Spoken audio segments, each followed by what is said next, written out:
Lama-lama Brontos pun merasakan kehadiran seorang laki-laki ini. Dan dengan tenang Brontos pun memutar badannya, menghadap ke arah orang yang tak dikenalnya itu. Ada rasa curiga di hati Brontos. Dia pun mempersiapkan dirinya, khawatir kalau orang ini menyerangnya secara tiba-tiba. Karena pakaian orang ini pun berpakaian kependekaran. Tapi tubuhnya biasa saja, seperti tubuh orang-orang Paruhbaya pada umumnya. Dan dia tidak membawa senjata apapun. Keduanya terdiam saling berpandangan.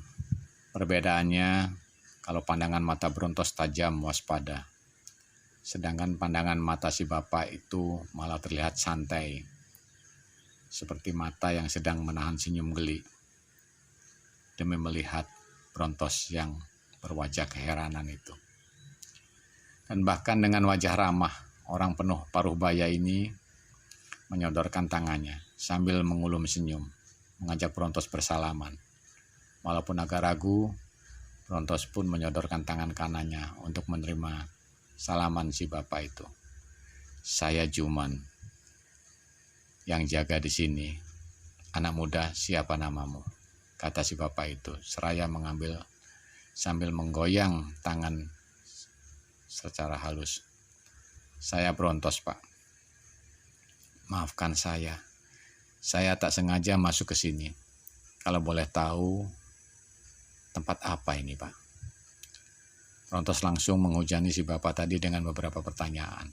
Brontos pun bisa merasakan bahwa bapak ini bukanlah ancaman lah baginya.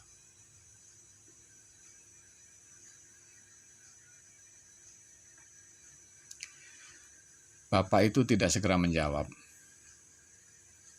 malah merangkul pundak Brontos, lalu mengajak Brontos melangkah pergi dari situ. Brontos pun mengikuti langkah Pak Juman, mengikuti jalur di pinggir sebelah dalam pagar tembok. Sesekali Brontos melirik ke tumpukan emas, rongsokan perabotan itu. Mereka terus berjalan, menyusuri jalan kecil di sela tumpukan rongsokan emas itu, namun keduanya saling membisu. Hanya Brontos yang ribut sendiri di dalam hatinya. Pikirannya semakin tak mengerti dengan semua apa yang dia jumpai ini.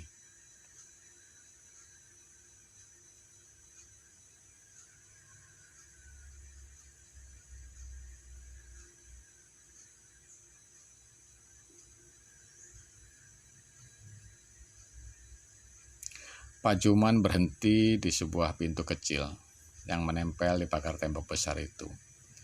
Dia membuka gerendel pintu itu, dan dengan santainya dia mendorong daun pintu.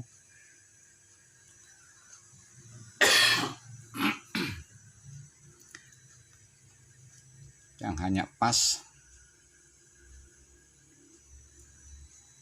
hanya pas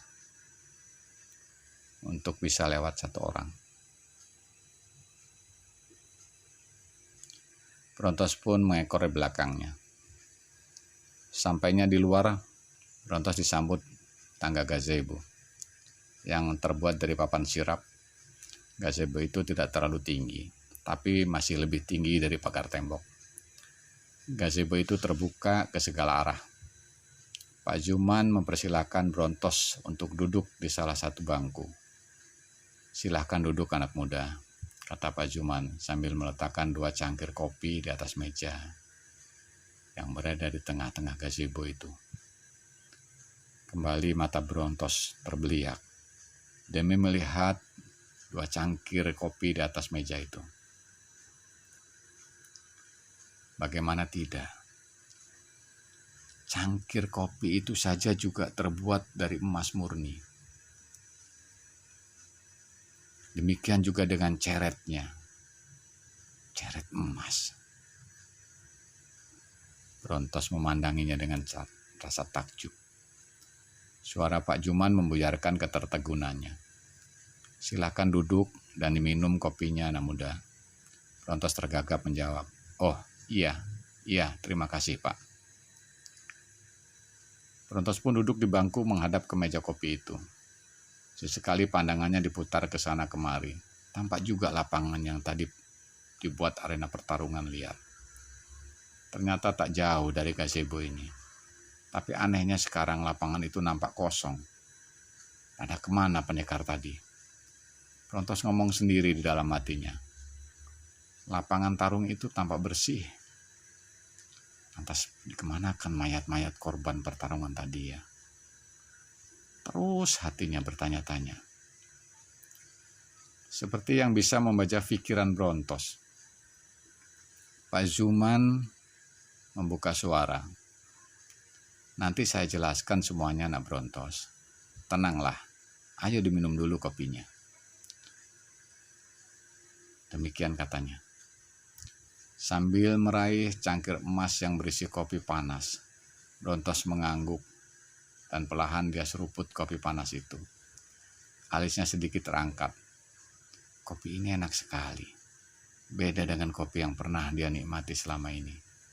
Sesekali diliriknya Pak Zuman yang ternyata juga sedang memandanginya.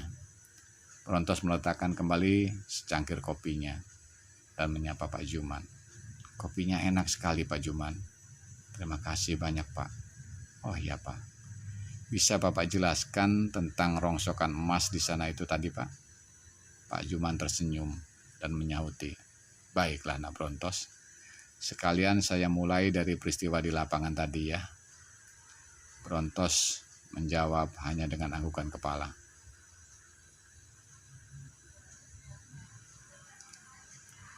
Brontos merasa senang hatinya karena dia akan mendapatkan jawaban dari semua teka-teki ini. Begini Nak Brontos, mengenai yang Nak Brontos lihat dan alami di lapangan itu. Pak Zuman pun terdiam tiba-tiba, dan entah dari mana datangnya. Kabut putih tebal itu secara cepat menyelimuti seluruh area gazebo. Brontos terdiam, karena kabut tebal itu benar-benar telah menghalangi pandangan matanya. Ada apa lagi ini? Gumamnya dalam hati. Kabut itu bertambah tebal, sehingga Brontos tidak bisa lagi melihat apa-apa yang ada di hadapannya, termasuk tak bisa melihat Pak Zuman. Brontos berusaha memasang insting kewaspadaannya, sambil hatinya terus bertanya-tanya, ada apa ini? Ada apa ini sebenarnya? Kurang lebih hanya 15 detik suasana di situ diselimuti kabut putih yang pekat tadi. Kemudian kabut itu pun mulai menipis. Terus semakin menipis dan akhirnya sirna sama sekali. Dan Pak Zuman pun sudah tidak berada di tempatnya lagi. Tinggallah Brontos celingukan sendirian. Brontos kembali dilanda keheranan. Ceret dan cangkir emas itu pun lenyap. Kemana Pak Zuman? Dan itu tadi kabut apa?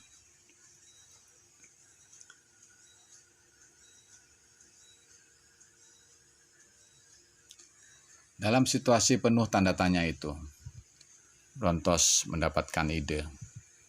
Dugaannya, Pak Zuman pasti kembali ke tempat semula, yaitu tempat tumpukan limbah emas di balik tembok itu. Bukanlah mula-mula aku bertemu sama Pak Zuman di sana? Siapa tahu dia kembali ke situ lagi. Tak mau membuang waktu lagi, Brontos pun lalu bersedekap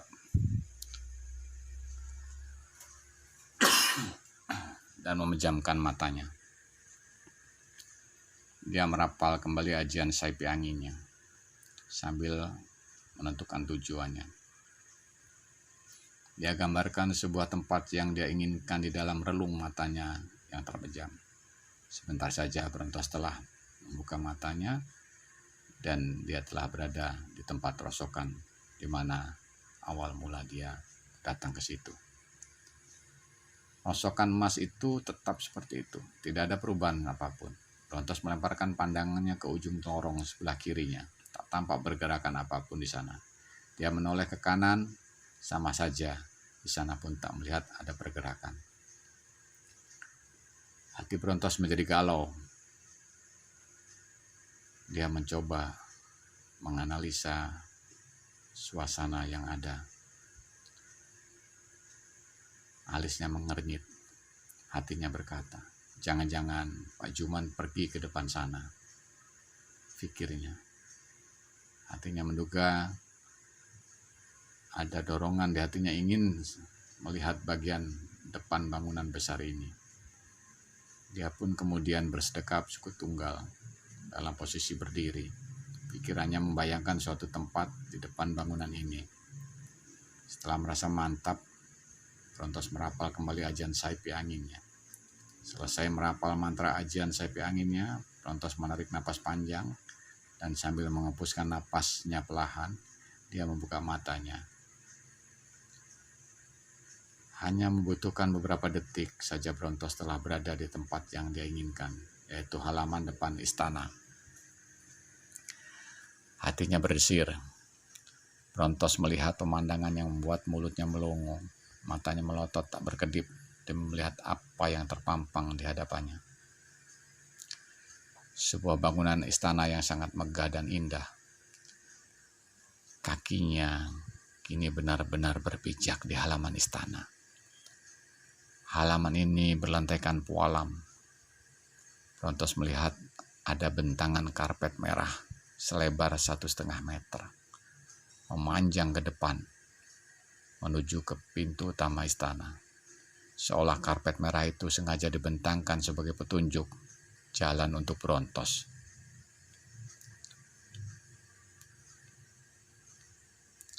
Brontos tolah-toleh sejenak, melihat ke kanan dan ke kiri. Dia belum berani melangkah, karena tak tampak keberadaan seorang pun di dalam maupun di teras istana. Dalam keadaan penuh keraguan begitu, tiba-tiba terdengar suara lembut. Selamat datang Brontos. Suara seorang wanita, mirip suara seorang wanita pembawa acara di pesta-pesta pernikahan.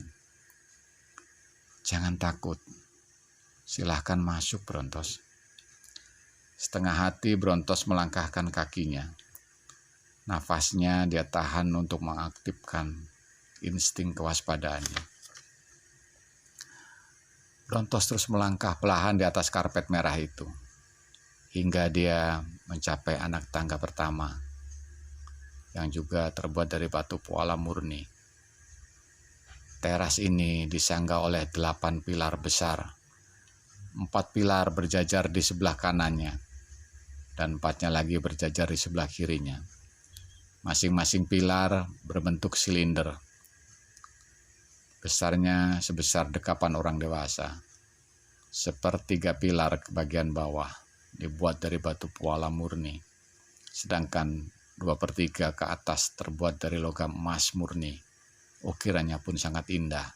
Ukiran itu bernuansa klasik. Brontos terus melangkahi tangga teras perlahan. Dihentikan langkah kakinya di atas tangga terakhir. Pandangan matanya diarahkan lurus ke depan.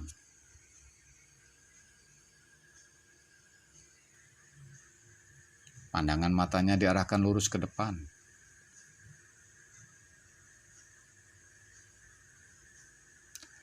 Sekitar 9 meter ke depan ada sebuah pintu lebar, pintu utama istana.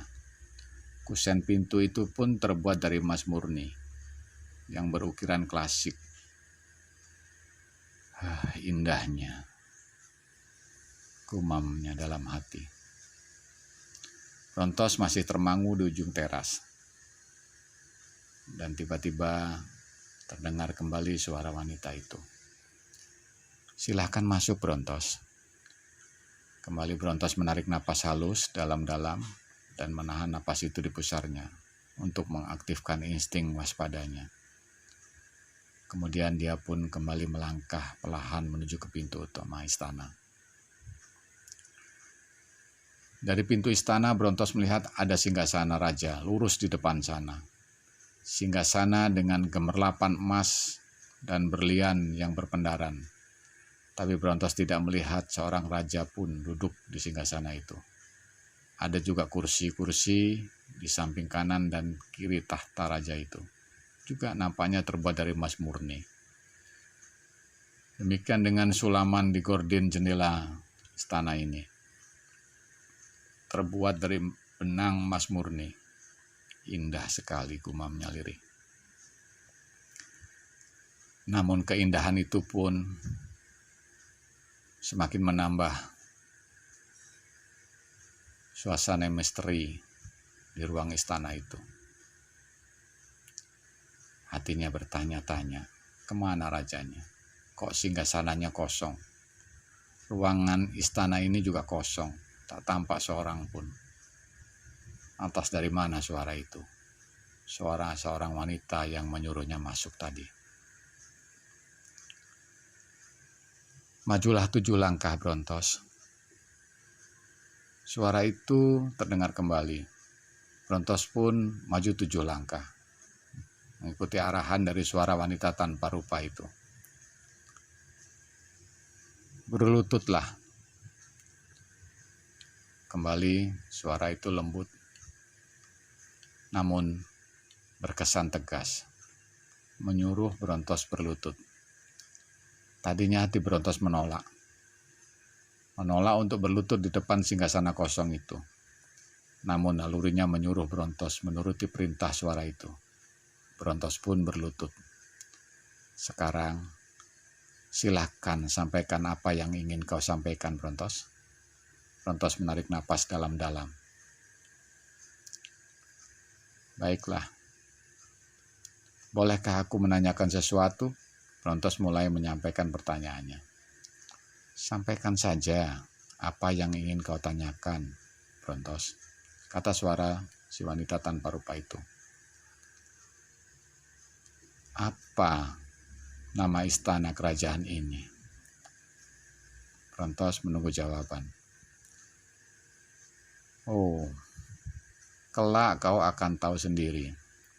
Aku tidak diberi hak untuk menyebutkan kepada orang lain tentang istana ini. Coba tanyakan hal yang lainnya saja. Silakan, Brontos.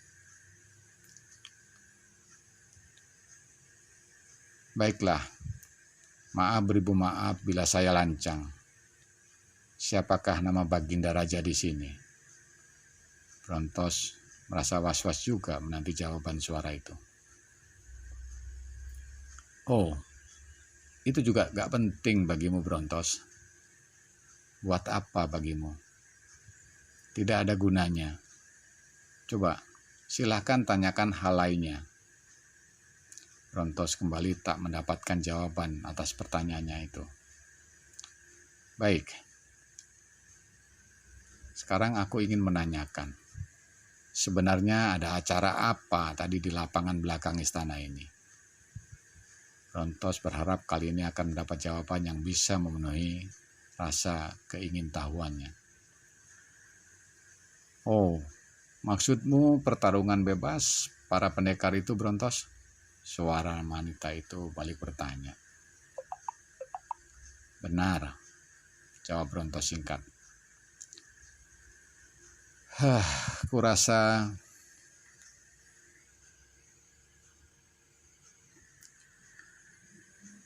itu pun tak penting bagimu. Cobalah. Masih ada kesempatan, silahkan tanyakan hal yang lain saja. Kembali si suara wanita itu dengan datar.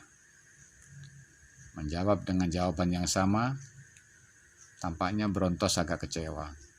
Namun nalurinya kembali membisikinya agar dirinya sedikit bersabar dan melanjutkan pertanyaannya. Kemudian sehabis menghela napas, Brontos mengajukan pertanyaan lagi. Baiklah, ini pertanyaanku yang terakhir. Bila masih dinilai tak penting juga, maka aku akan mohon undur diri. Pertanyaan Brontos dijawab dengan suara cekikikan yang melengking tinggi dari suara wanita tanpa rupa itu. Setelah cekikikannya selesai, wanita itu melanjutkan perkataannya. Baiklah, baiklah, silahkan. Apa pertanyaanmu yang terakhir itu, Brontos? Brontos tidak segera menjawab. Dia benar-benar merasa merinding mendengar cekikik suara perempuan itu. Apalagi suara itu tanpa rupa. Namun, dia tetap ingin mengajukan satu pertanyaan terakhirnya. Baiklah, bolehkah aku membawa pulang rongsokan yang tertumpuk di belakang dinding istana ini? Badan Brontos terasa bergetar juga ketika mengajukan pertanyaan terakhir ini. Dan tiba-tiba lengkingan tawa perempuan itu terdengar kembali. Kemudian setelah selesai tertawa, suara wanita itu seolah mengetahui kondisi Brontos. Kenapa gugup Brontos? Padahal pertanyaanmu inilah yang dianggap penting dan pasti akan dijawab. Dengarkan baik-baik, Brontos. Hah, Brontos terkejut juga hatinya. Tak menyangka kalau pertanyaan nekatnya ini justru merupakan pertanyaan yang dianggap penting bagi suara wanita itu. Tapi perasaan Brontos pun agak jengah karena gugupnya ketahuan. Hati Brontos semakin berdebar-debar menanti jawaban dari suara wanita tanpa rupa itu. Seandainya dia diperkenankan untuk membawa rosokan yang terbuat dari logam emas murni itu. Dengarkan Brontos. Kau boleh mengambil dan membawa barang rosokan yang tertimbun di belakang dinding istana ini. Kau mau ambil beberapa biji boleh. Mau ambil sebagian juga boleh. Mau kau ambil semuanya juga boleh. Ambillah sesuka hatimu dan sekuatmu untuk membawa rongsokan itu. Suara wanita itu diakhiri dengan lengking tawa cekikikannya yang benar-benar membuat Brontos menjadi merinding. Jantungnya berdegup keras. Ternyata dia diizinkan untuk membawa pulang rongsokan emas yang berada di belakang istana ini. Namun di lain sisi, Brontos merasakan nuraninya berdesir tajam, yang membuatnya terdiam sejenak. Desiran di hati yang dia rasakan ini biasanya merupakan peringatan. Namun Brontos kali ini tidak bisa mengartikan desiran peringatan apa ini. Baiklah, kalau begitu. Kapan aku boleh membawa pulang barang rongsokan itu? Brontos seolah minta izin eksekusi pengambilan barang rongsokan emas di belakang istana ini. Sebentar Brontos, dengarkanlah baik-baik keputusan kami. Pertama, kau diperbolehkan mengambil rosokan itu sesuka hatimu. Kedua, kami tidak mengambil biaya apapun darimu. Ketiga, kau dilarang meminta bantuan siapapun untuk membawa barang itu keluar dari lingkungan istana kami ini. Jelas, Brontos? Brontos berkata dalam hati. Sebelum menjawab, persyaratan yang sangat mudah.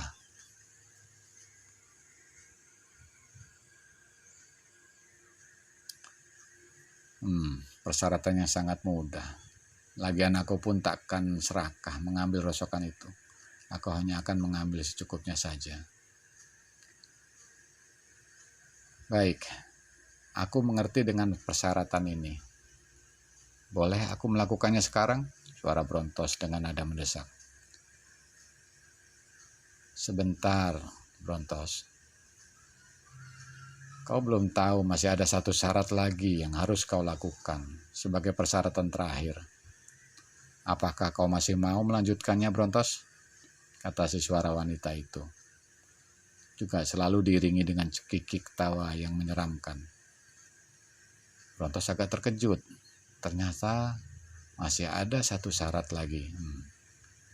Pikirnya, sudah kepalang tanggung. Sudah sejauh ini, kenapa harus mundur? Bagaimana Brontos? Masih mau terus? Dan kembali terdengar lengkingan ketawa, cekikikan suara wanita itu.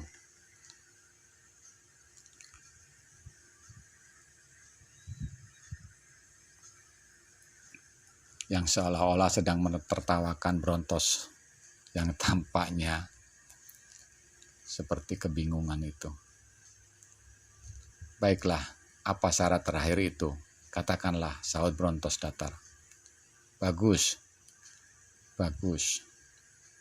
Syarat terakhir yang harus kau kerjakan nanti akan ditunjukkan oleh Pak Juman. Ikuti saja perintah dia. Kalau setuju, silakan temui Juman di teras. Dia telah menunggumu di sana. Kini perjumpaan kita cukup sampai di sini. Dan kata-kata wanita ini diakhiri dengan suara tawa yang melengking tinggi. Suara tawa itu seperti melayang memenuhi ruangan istana. Dan sebentar kemudian suara itu pun hilang. Brontos pun bangkit dari berlututnya. Dia pun membalikan badan dan melangkah tenang keluar dari ruang istana menuju teras.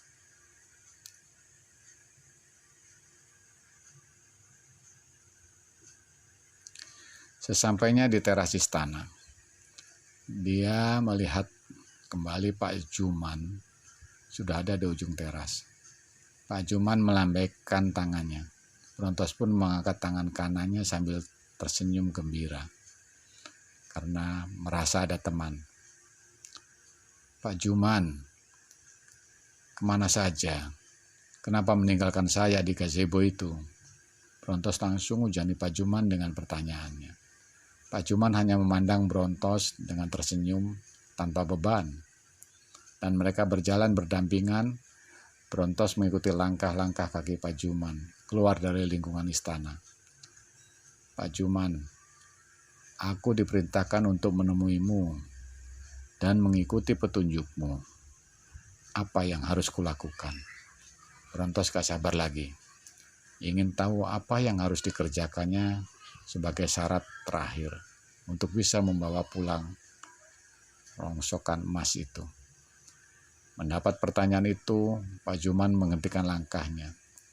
Diikuti oleh Brontos. Pak Juman sejenak memandang mata Brontos. Dan Brontos pun memandangi balik wajah Pak Juman.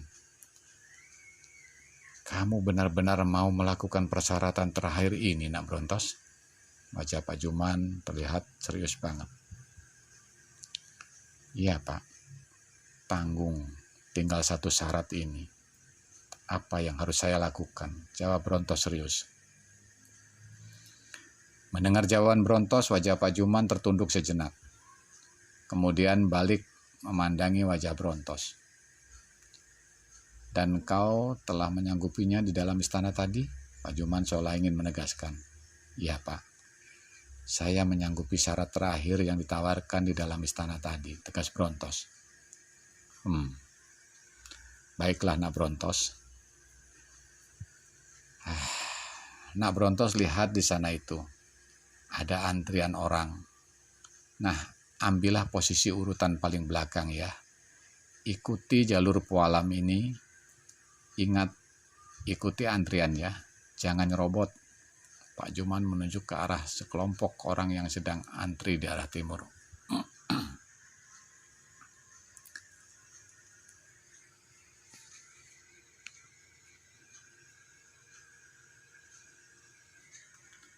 Belum sempat Brontos bertanya.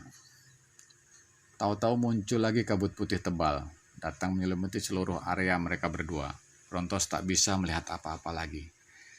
Tak seberapa lama, kabut putih itu menipis dan akhirnya keadaan menjadi terang kembali.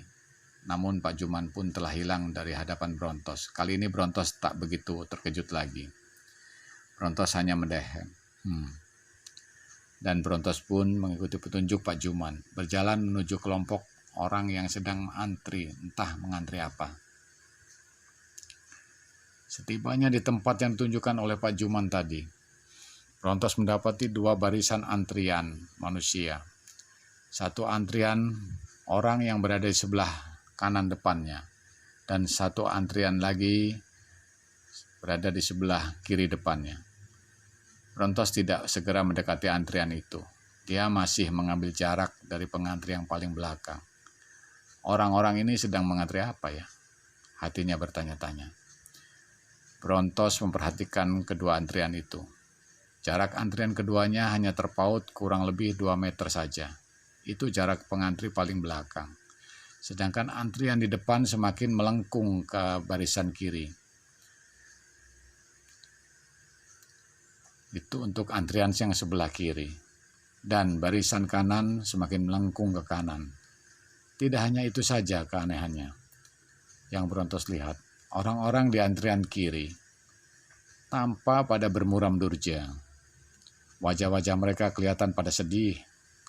Mana pakaian mereka juga pada nampak lusuh dan kotor. Rata-rata mereka semua pada menunjukkan wajah.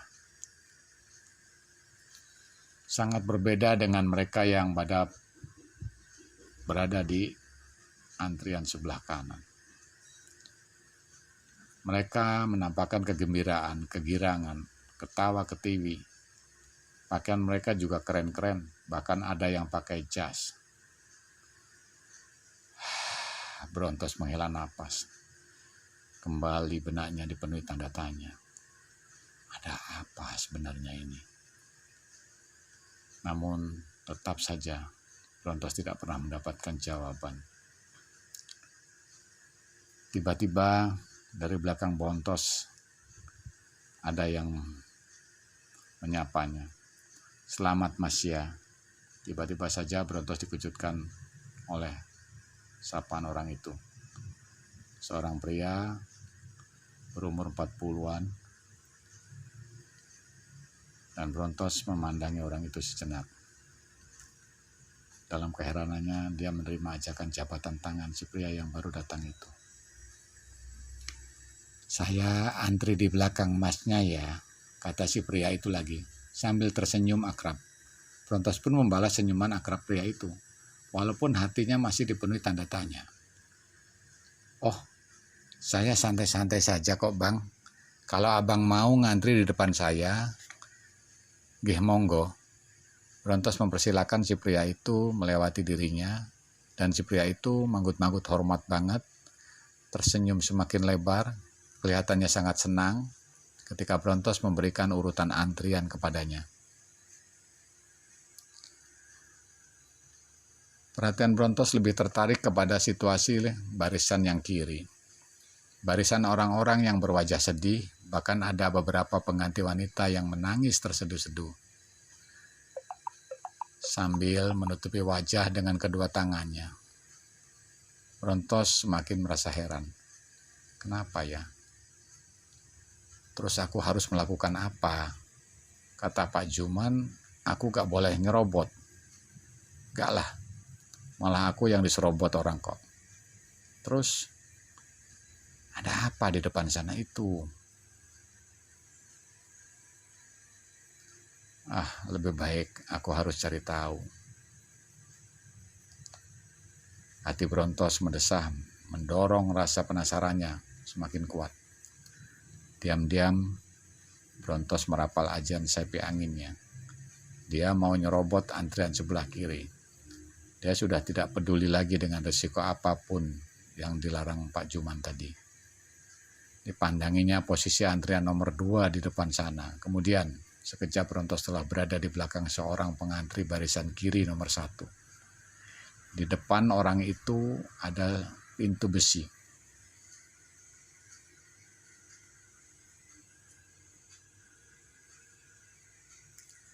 Di depan orang itu ada sebuah pintu besi berwarna merah. Tampaknya pintu itu hanya bisa dibuka tutup dari sebelah sana. Brontos pun semakin penasaran. Semakin penasaran, ada apa sekiranya di balik pintu besi ini? Jantungnya berdegup kencang. Tapi apa boleh buat? Rasa penasarannya, rasa keingintahuannya semakin tinggi dan adrenalin Brontos pun meningkat. Tiba-tiba pintu besi terbuka dan masuklah pria nomor 1 di depannya ini. Sekejap Brontos sempat melihat. Begitu kakinya melangkah masuk, tubuh orang itu langsung jatuh ke bawah secara tegak lurus. Jadi kaki si pria itu tidak menemukan pijakan apa-apa sesaat setelah kedua kakinya melewati pintu besi itu. Dan pintu besi itu pun segera tertutup secara otomatis. Brontos sempat berpikir, itu juga akan terjadi kepada diriku. Apa aku sebaiknya masuk ke sana pakai sapi angin saja ya? Sebab bisa celaka aku kalau masuk seperti orang barusan. Lalu Brontos menarik napas dalam-dalam, matanya pun memejam, menyatukan semua rasa untuk melakukan olah cipta. Brontos belum tahu bagaimana konstruksi bangunan di dalam sana. Dia segera olah cipta, mencipta sebuah pijakan kakinya